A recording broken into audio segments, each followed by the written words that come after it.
Bora lá. A gente vai fazer tarefa? Bom, vou deixar alguns recadinhos para vocês aqui agora. Primeira coisa é que todo mundo fez o trabalho valendo os 2 pontos. Para quem não fez, como é que vai ser? Eu vou colocar essa semana no Google Sala de Aula e um link lá na plataforma, um artigo para vocês fazerem um resumo do artigo. E esse que vai substituir aquela tarefinha valendo 2 pontos. Para quem não fez, tá? Então, para quem fez, não precisa fazer, tá certo? Combinado? Combinado. Então, eu vou deixar lá esse link, vou deixar uma semana para vocês responderem lá. É só fazer um resuminho de um artigo. E aí, para quem não fez, só não fazer plágio, porque senão vai dar ruim, né? Professor, Oi. só porque eu cheguei agora, e qual foi mesmo a atividade de 2 pontos que teve, para me lembrar se eu fiz ou não? Foi aquela no dia da revisão, vocês lembram que a gente fez no Google Formulário? Ah, tá, eu fiz. Fizeram, né? Então tá bom. Então só para quem não fez, para quem fez não precisa fazer, tá bom? Certinho? E aí, mas eu acho que tá todo mundo tranquilo de nota, né? Eu acho que não teve problema com ninguém, né? Bom, então hoje a gente vai começar a matéria nova, tá certo? Essa matéria é mais difícil do que a matéria anterior, tá? Mas pelo menos ela não tem conta, né? Então é mais tranquila por um ponto, mas é mais difícil de outro. Essa matéria lembra muito a parte da microbiologia clínica, então a gente vai revisar muita coisa e agora a gente vai falar um pouquinho de patógenos específicos, tá certo?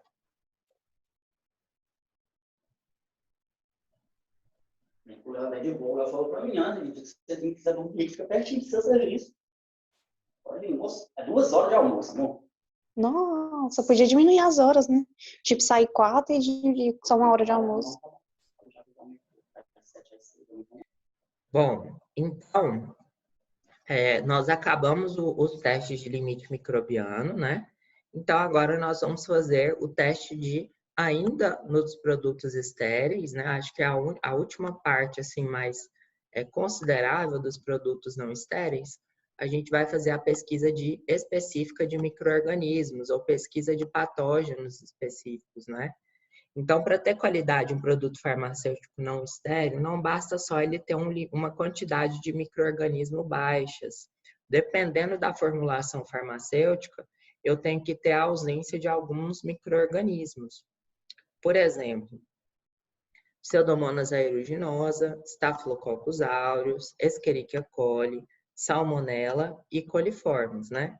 Vamos pensar assim, numa parte prática, né? Por exemplo, a Escherichia coli, ela causa gastroenterite, assim como Salmonella, né?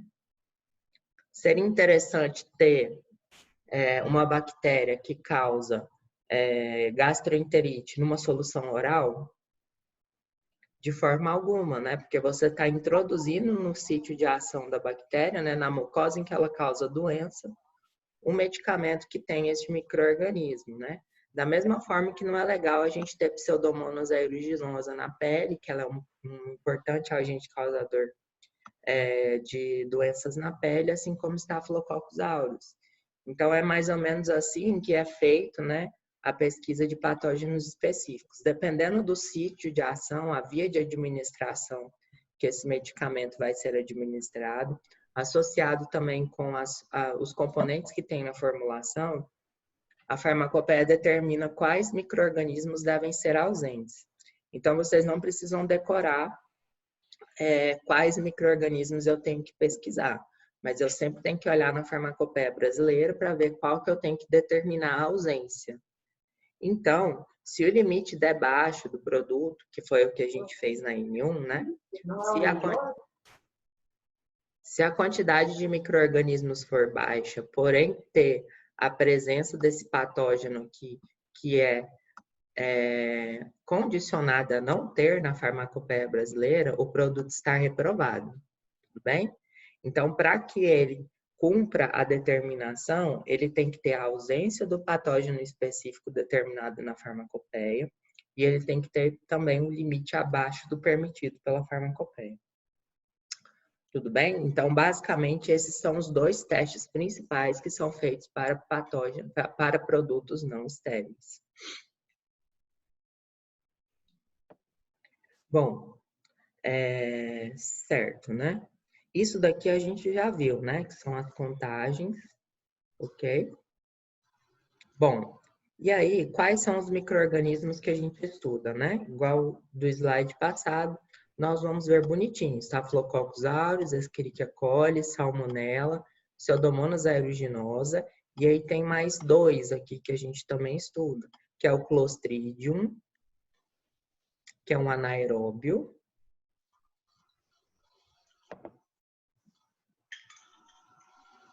e o fungo, e o fungo Cândida, tá certo? Cândida albicans. Estes patógenos, a gente tem que fazer a pesquisa, né? Dependendo, é claro, da formulação. Então, lá na monografia da Farmacopeia Brasileira, a gente vai determinar certinho qual pesquisa a gente tem que fazer. Bom, como que é feito isso? Você vai isolar a bactéria ou fungo da formulação farmacêutica, nós vamos ver como para cada um, certo? E após o isolamento, o que a gente vai fazer?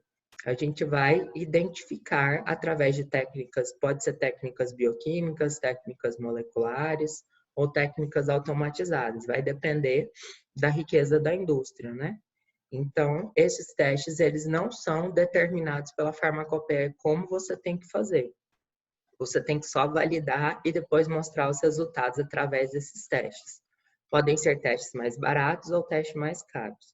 Porém, o meio de cultura no qual o produto farmacêutico deve ser retirado, né, ou reativado do produto farmacêutico, o meio de cultura, a farmacopeia determina qual que você tem que usar.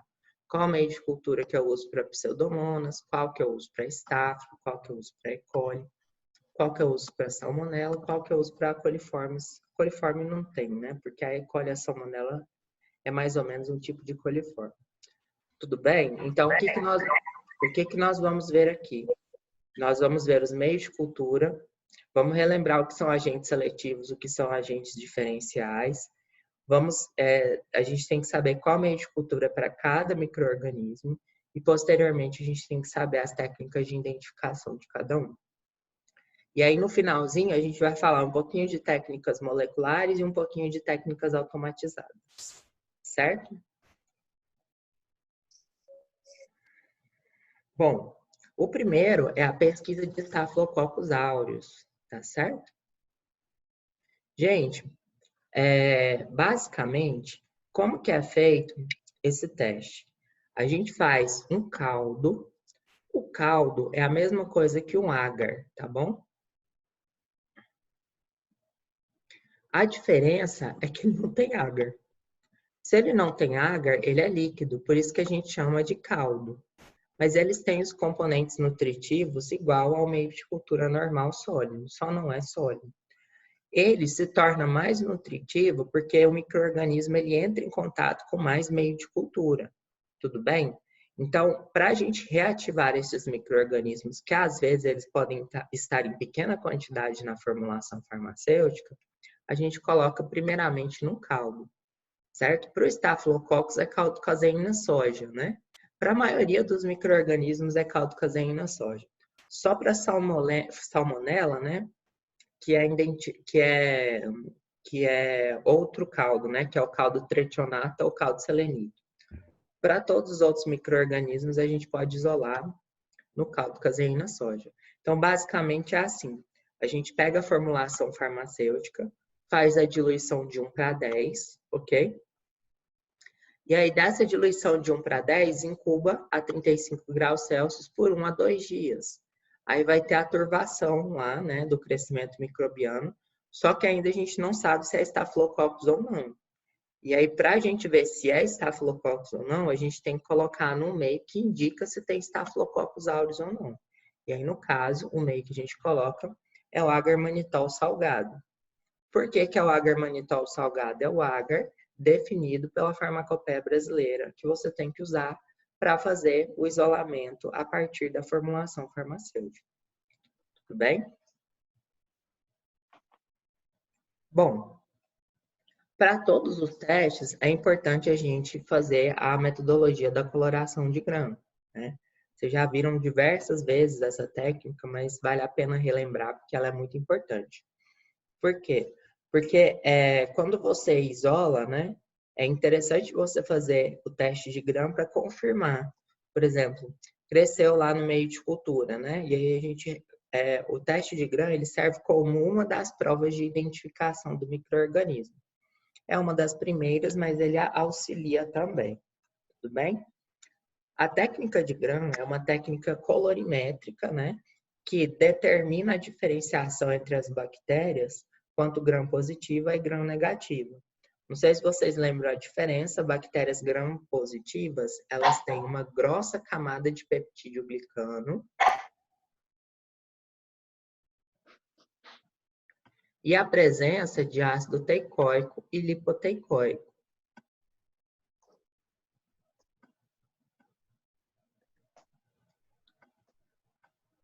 Certo?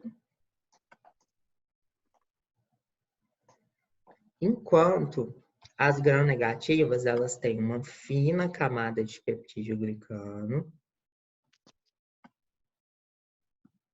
e a presença de uma membrana externa, né? E dentro dessa membrana externa... Oi, alguém fala alguma coisa? E nessa membrana externa, né, eu tenho a presença do LPS, que é o lipopolissacarídeo, que tem a endotoxina, que é o lipídio A, né?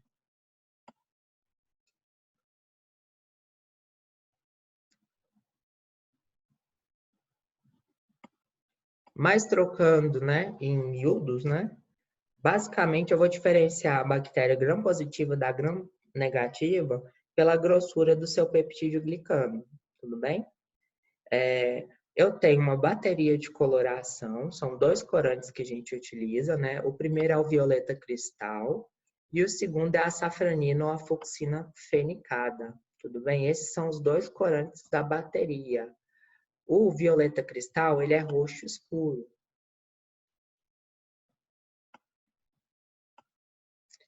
E a safranina ou fucsina, ela é rosa claro. Certo? E aí a gente tem o iodo, ou o logol, que a gente chama, né? Que ele não é bem um corante. A função dele é fixar a cor do violeta cristal dentro da célula. Tudo bem? E nós temos o descolorante. O descolorante é uma solução de álcool etílico 100%, ou então álcool acetona. Hoje utiliza-se mais álcool 100%, tá bom?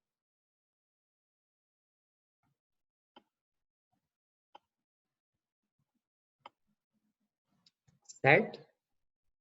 Então, como que é a metodologia?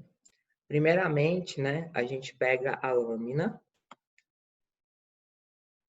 coloca a bactéria aqui, né, e fixa com calor, né? A gente coloca um pouquinho, uma gotinha de salina estéreo e fixa com calor em cima de uma chama, né, do bico de Bunsen.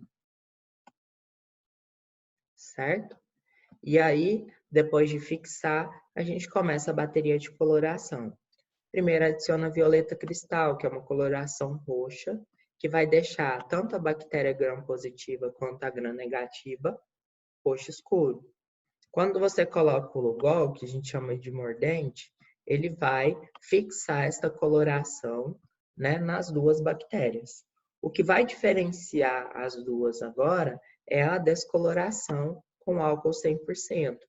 Porque o álcool, ele consegue destruir a parede celular da bactéria gram-negativa, que ela é mais fininha e tem muita membrana, né? A membrana, ela é despedaçada pelo álcool. Já o gram-positivo, não. Então, o corante que estava aqui na gram-negativa sai, certo? Então, neste ponto aqui, o que vai acontecer? Eu vou ter incolor, gram-negativa, e a gram-positiva, roxo. ainda roxo escuro. E por último, eu tenho a adição da safranina ou fucsina fenicada, né? A safranina ou fucsina, ela vai corar as duas bactérias, né? Tanto a gram-positiva e a gram-negativa. Só que a única que vai ficar na coloração rosa clara é a gram-negativa, né? Porque a gram-positiva, ela já está roxo escuro, né? Então, se eu pintar uma coisa roxo escuro de rosa clara, ela vai continuar sendo roxo escuro, né? É aquela velha história, o que é um peido para quem já está cagado, né?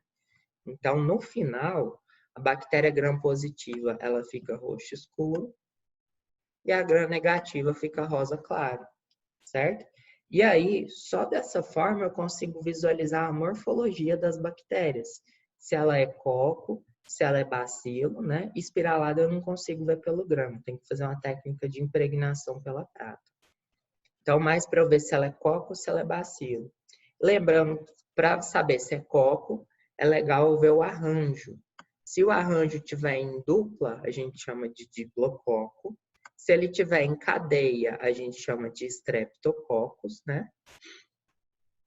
Se ele estiver em cachos de uva, a gente chama de estafilococcus. Tudo bem?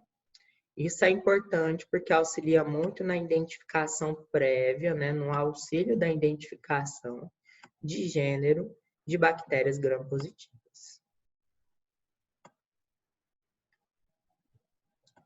Certinho? Vamos para frente, então.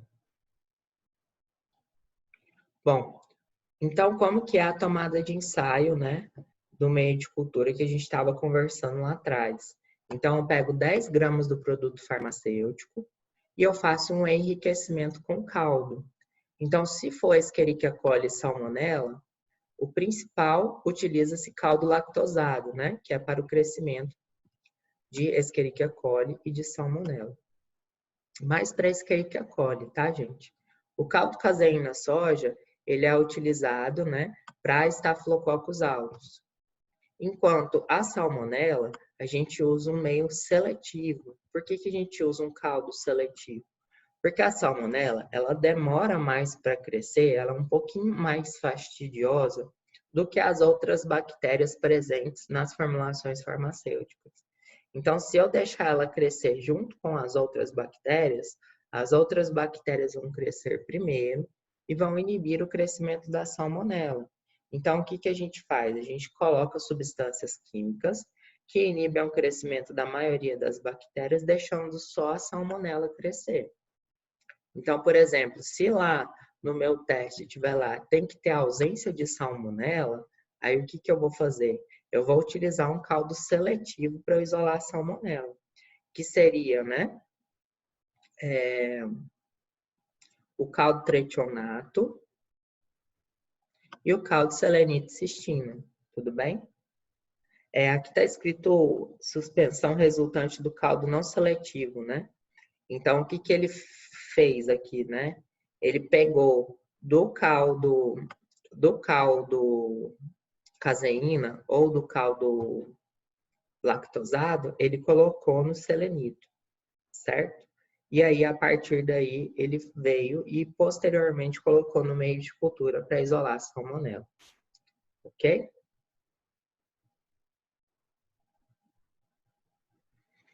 Bom, então falando agora mesmo da pesquisa de Staphylococcus aureus, né? Não sei se vocês lembram no semestre passado, o Staphylococcus aureus é um coco gram-positivo, né? Semestre passado, não, foi no 6º período, né?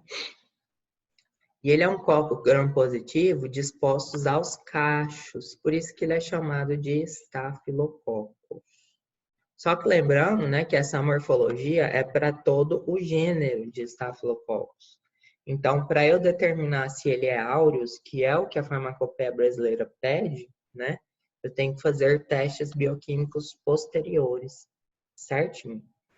E a farmacopeia brasileira também me diz qual meio de cultura que eu tenho que inocular essa formulação farmacêutica após seu crescimento em caldo de enriquecimento.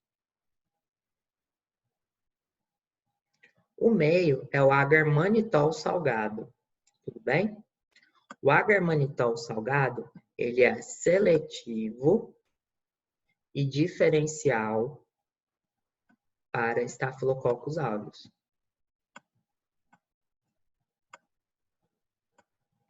Vamos lembrar o que é um meio seletivo e o que é um meio diferencial?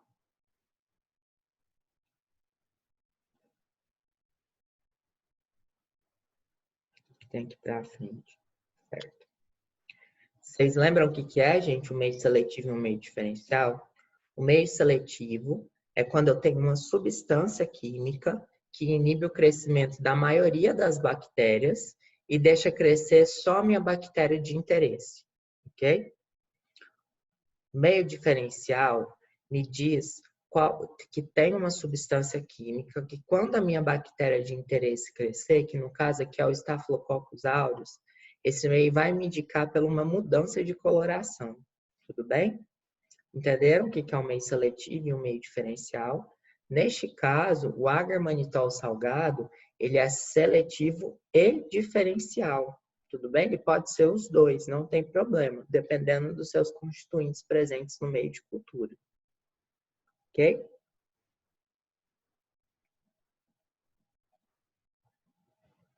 Bom, então, qual é o componente seletivo dele? É uma altíssima concentração de NaCl, 7,5% de NaCl. NaCl é o sal de cozinha, né? Então, seu agente seletivo é 7,5% de NaCl.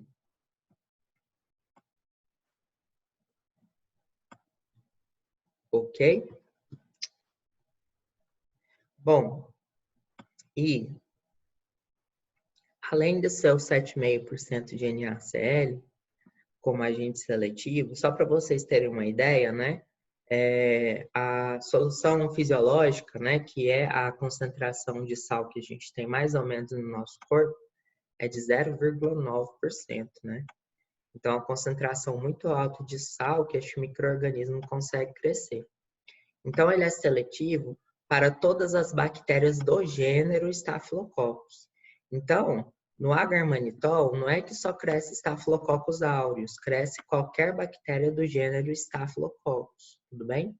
Então, ele é seletivo para o gênero Staphylococcus.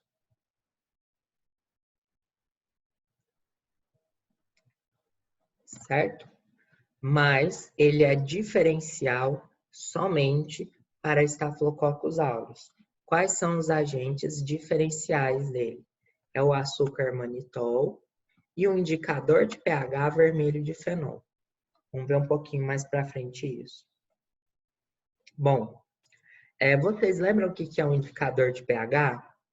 O indicador de pH, ele me fala que a bactéria, quando ela cresce, né, ela vai dependendo do seu metabolismo, ela vai produzir certos substratos que vão deixar o pH ácido ou básico.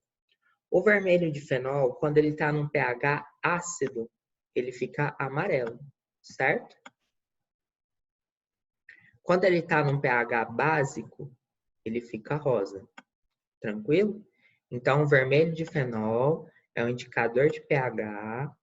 Quando ele está amarelo, é porque o meio está ácido. Quando ele está vermelho, é porque o meio está básico. Tranquilo? Bom, o que determina essa mudança de pH é a presença do açúcar manitol, certo? O manitol, ele é um açúcar.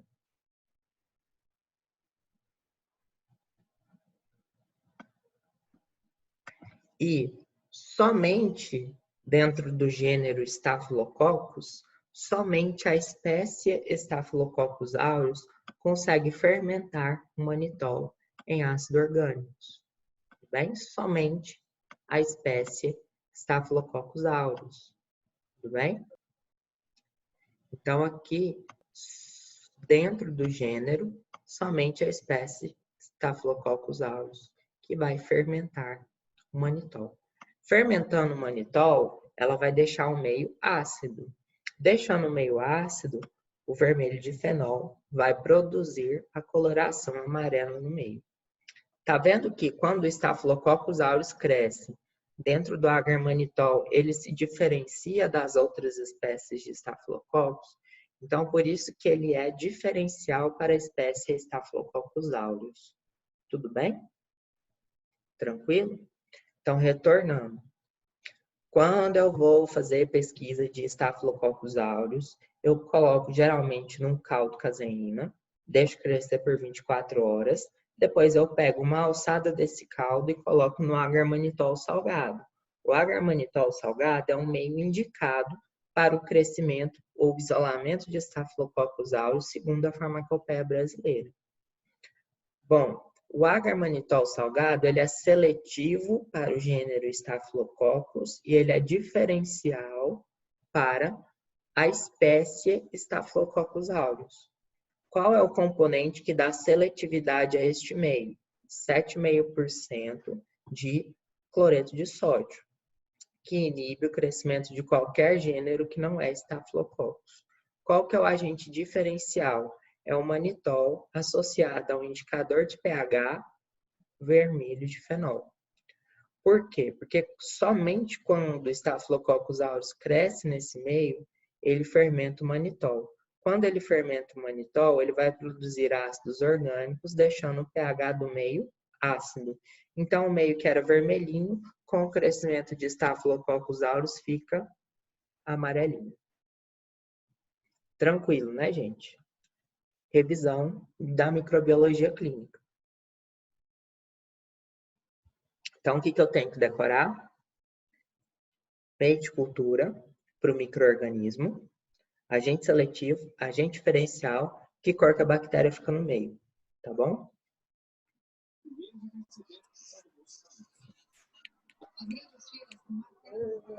Bom, uma vez isolado Staphylococcus aureus, não finalizou, né, as avaliações para fechar o diagnóstico, né? A gente tem que fazer testes bioquímicos para fazer a determinação se realmente é Staphylococcus aureus, tá certo? E aí a gente faz técnicas bioquímicas, né, que é a forma mais barata, ou então técnicas automatizadas. Depois a gente vê um pouquinho de cada uma. A técnica bioquímica, eu faço basicamente 2 testes só para identificar Staphylococcus aureus. O primeiro teste é a prova da catalase. O que é a prova da catalase? Eu vou ver a presença ou não da enzima catalase. E essa enzima catalase, ela determina se a bactéria é do gênero Staphylococcus. Tudo bem? Basicamente, eu vou pegar a bactéria e esfregar ela numa lâmina com a presença de água oxigenada, H2O2, certo? Essa enzima catalase, ela vai produzir o quê? Ela vai transformar esse H2O2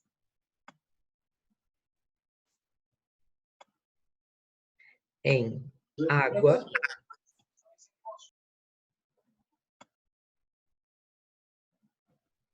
mais oxigênio. O oxigênio é gasoso, né? Então, ele vai formar as bolinhas. Então, para ser Staphylococcus aureus, ele tem que formar a bolinha quando eu colocar água oxigenada em um pouquinho de colônia da bactéria, certo? Muito simples esse teste, né? A água oxigenada é uma espécie reativa de oxigênio, né? Ela é extremamente, no caso, ela é tóxica, né? E o Staphylococcus, ele tem essa enzima que ajuda a proteger ele contra a presença de água oxigenada, principalmente em ambientes com oxigênio, certo? E por último é o teste da coagulase, né? A coagulase também é uma enzima. E o que ela faz? Ela coagula, né? Soroplasma, tudo bem? Então, o que acontece? Essa enzima vai transformar o fibrinogênio do sangue em fibrina. E aí, a polimerização de fibrinogênio em fibrina resulta na coagulação sanguínea, certo? Então, a presença da coagulase é o que determina se ela é aureus. Então, todo gênero Staphylococcus, ele tem a enzima catalase. Mas o que determina se ela é aureus é a presença da enzima coagulase. Bem? Então, o diagnóstico do aureus é bem tranquilo, né? Crescimento em agar-manitol da cor amarela, cocos gram-positivos dispostos aos cachos. Além dos cocos gram-positivos aos cachos, nós temos duas provas, a prova da catalase e a prova da coagulase. Na prova da catalase, eu vou ter a formação de bolhas, então ele é catalase positivo, e a prova da coagulase também é positiva, eu vou ter a conversão de soro de coelho, né? Soro ou plasma de coelho, eu vou ter a conversão de fibrinogênio desse plasma em fibrina. Nesse caso, o que vai acontecer? O soro que era líquidozinho, né? Aqui vocês estão vendo um tubinho invertido. Quando eu coloco a bactéria, ela vai coagular o soro e o soro vai meio que solidificar. Tudo bem? Assim a gente já fecha o diagnóstico de Staphylococcus aureus. Tranquilo, né, gente? Que é o único coco gram-positivo que a gente precisa identificar segundo a farmacopeia brasileira. Alguma dúvida até aqui?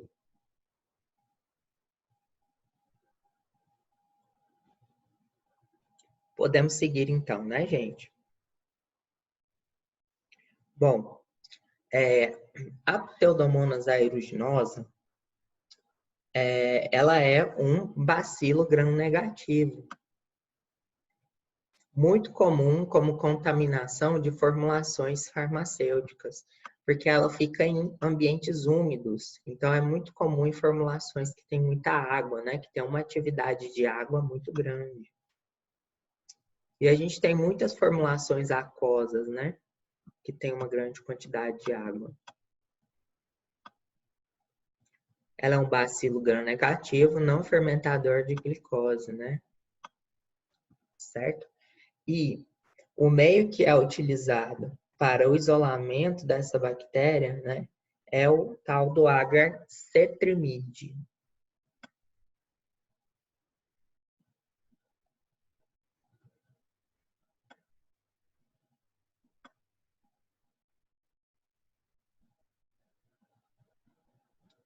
Tudo bem? Este agar cetrimide, ele também tem um agente seletivo e ele também tem um agente diferencial, tudo bem? Ele é seletivo e diferencial.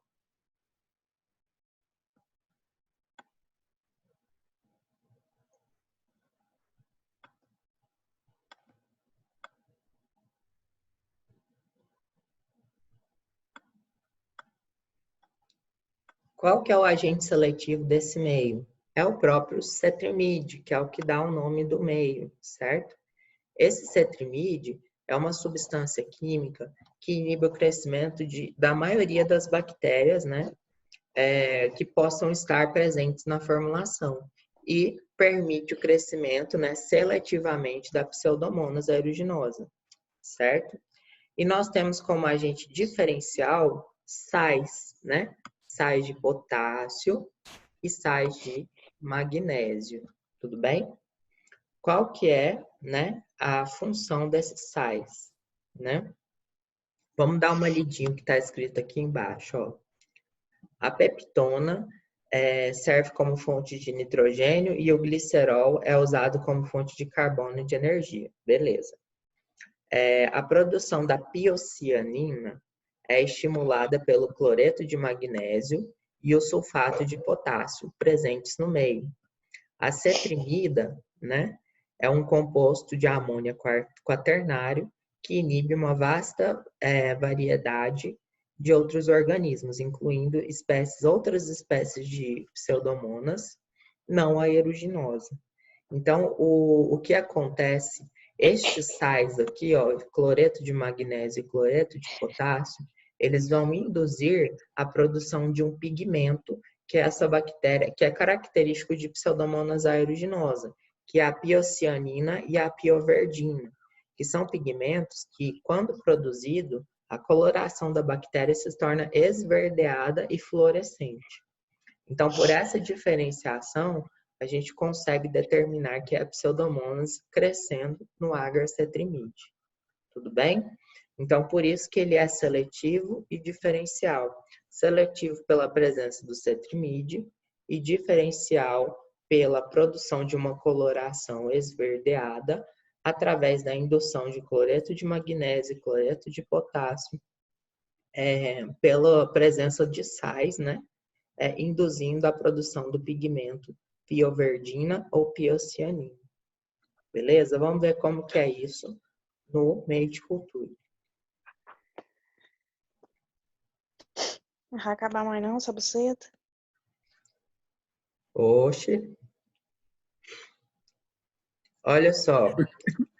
Esse daqui é a Pseudomonas, é o agar cetrimide.